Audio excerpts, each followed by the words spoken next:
নমস্কার বন্ধুরা, স্বপ্নের ছাদ বাগান চ্যানেল পক্ষ থেকে আরও একটি নতুন ভিডিও নিয়ে তোমাদের সামনে হাজির হয়ে গেলাম। আজকের ভিডিওতে আমি কিছু গুরুত্বপূর্ণ টিপস তোমাদের সাথে শেয়ার করতে চলেছি। আমাদের বাগানের কিছু পরিচিত এবং কমন যে গাছ, তার মধ্যে একটা হলো দোপাটি গাছ। আমরা কিন্তু চাইলেই এই দোপাটি গাছগুলোর থেকে খুব সহজেই বীজ সংগ্রহ করে রাখতে পারি এবং সেই বীজ থেকে ভবিষ্যতে কিন্তু সুন্দর সুন্দর চারা তৈরি করে গাছ করতে পারি। গাছগুলো আমি এবছর একটু দেরি করে লাগিয়েছিলাম, প্রায় আগস্টের শেষের দিক করে। এখন গাছগুলোর বয়স 3 মাস হয়ে গেছে। তো এই গাছগুলোতে কিন্তু আমরা দেখতে পাচ্ছি আস্তে আস্তে কিন্তু গাছগুলোতে প্রচুর পরিমাণ বীজ তৈরি হয়েছে। এই যে দোপাটিগুলো বীজ তৈরি হয়েছে। তো এই বীজগুলো থেকে আমরা কিন্তু খুব সুন্দর সহজেই চারা তৈরি করতে পারবো। বীজ তো অনেক হয়েছে গাছে, কিন্তু সেই বীজগুলোর মধ্যে কোন বীজগুলো থেকে আমি চারা তৈরি করলে বা কোন বীজগুলোকে আমি যদি সংগ্রহ করে রাখি এখন, তাহলে ভবিষ্যতে সেগুলো থেকে চারা তৈরি করতে পারবো, এবং কোনগুলো থেকে চারা তৈরি হবে না, সেটার জন্য কিন্তু আমাকে একটু জেনে নিতে হবে। এবং সেই বীজটাকে সংগ্রহ করার পরে কীভাবে তাকে আমি সংরক্ষণ করে রাখবো। এই যে বীজ সংগ্রহ করে রেখে তার থেকে চারা তৈরি করার এর দুটো সুবিধা আছে। প্রথমত, যেটা আমাদের বাগানে আমরা যে গাছগুলো থেকে বীজ সংগ্রহ করছি, আমরা কিন্তু বুঝতে পারছি আমরা কোন ফুলের গাছ সেইগুলো। তার ফলে ভবিষ্যতে যখন আমরা বীজটা যদি আলাদা আলাদা করে রাখি, তাহলে বুঝতে পারবো এটা লাল কি সাদা কি গোলাপি কী কালারের ফুল পাবো এর থেকে। সেটা একটা দিক।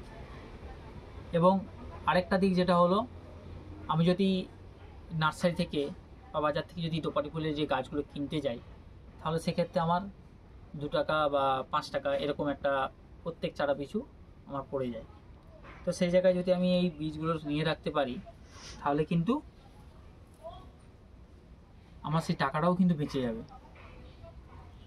আমি প্রচুর পরিমাণ বীজ তৈরি করতে পারবো এই গাছ থেকে, এবং তার থেকে চারা তৈরি হয়ে যাবে। আর দোপাটি গাছ খুব কমন একটা গাছ হওয়ার জন্য আমরা বাড়ির সামনে যদি উঠানে বা ছাদে মাটিতে টবে যেখানেই যদি ছড়িয়ে দিই, খুব সহজেই এই গাছ তৈরি হয়ে যাবে।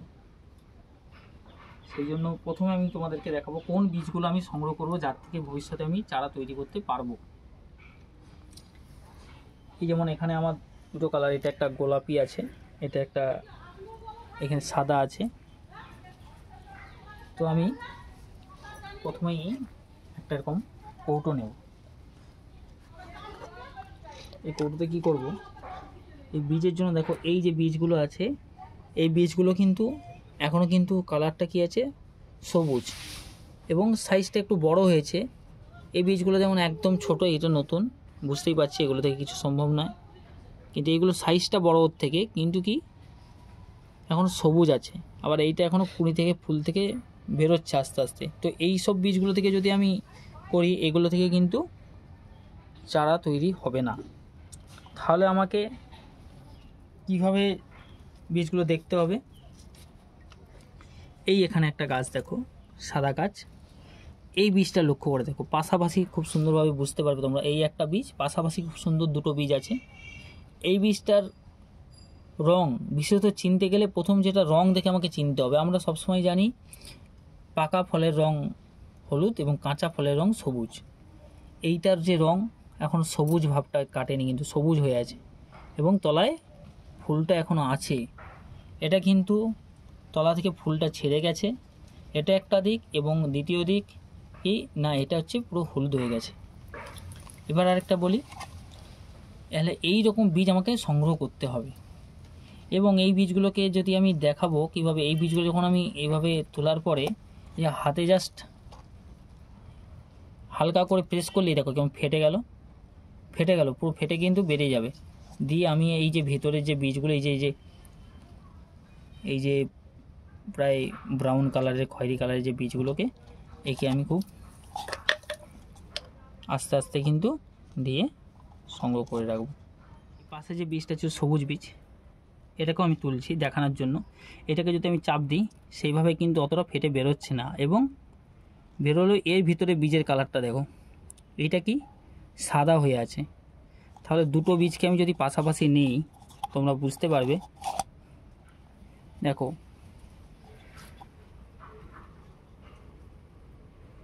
দেখো এই যে বীজটা পেকে গেছে, এর বীজের কালার পুরো খয়েরি কালো টাইপের হয়ে গেছে। এই বীজটা কিন্তু এখন পাকেনি, যার জন্য এই বীজটা কিন্তু এখনও সাদাটে বা সবুজ হয়ে আছে।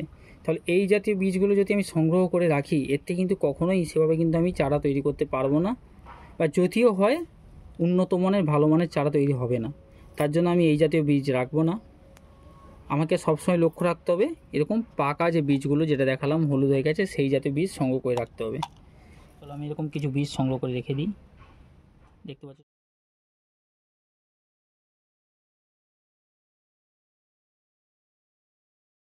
এই গাছগুলো কিন্তু বছরের প্রায় অধিকাংশ সময় বর্ষা থেকে শুরু করে শীতেরও প্রায় থেকেই যায়, এবং এই গাছগুলো খুব সহজেই তৈরি করা যায় এবং সারা বছরের ফুল পেতে পারি। খুব সুন্দর সুন্দর কালারের ফুল পাওয়া যায়, বাড়ির পুজোর কাজে বিভিন্ন কাজে লাগে।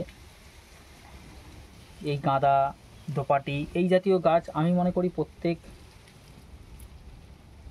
ছাদ বাগানে হোক বা বাড়ির সামনের বাগানে লাগানো উচিত।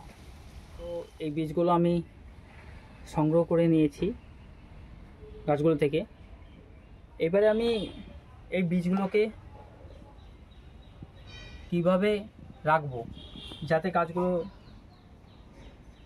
এই বীজগুলো থেকে ভবিষ্যতে ঠিকঠাকভাবে গাছ তৈরি করতে পারি, কীভাবে রাখবো। আমি যদি এই বীজগুলোকে এভাবে এমনি রেখে দিই খোলা অবস্থায়, তাহলে জার্মিনেশন পার্সেন্টেজটা অর্থাৎ অঙ্কুরোদ্গমের যে পার্সেন্টেজটা অনেকটাই কমে যায়, চান্সটা অনেকটাই কমে যায়। আমি এর জন্য কী করবো, যে কোনো ধরনের বীজকে সবসময় কী করব, এভাবে সংগ্রহ করে নেওয়ার পরে এই জাতীয় কোনো এয়ার টাইট যে ডিব্বাগুলো হয় বা বাক্সগুলো হয় সেগুলোতে রেখে কী করব, ভালো করে লাগিয়ে একে আমি যে কোনো একটু নর্মাল টেম্পারেচারে বাড়িতে সেরকম জায়গায় সংরক্ষণ করে রাখবো। তাহলে কিন্তু এই ভবিষ্যতে আমি এই বীজগুলো থেকে খুব সুন্দরভাবে চারা তৈরি করতে পারবো।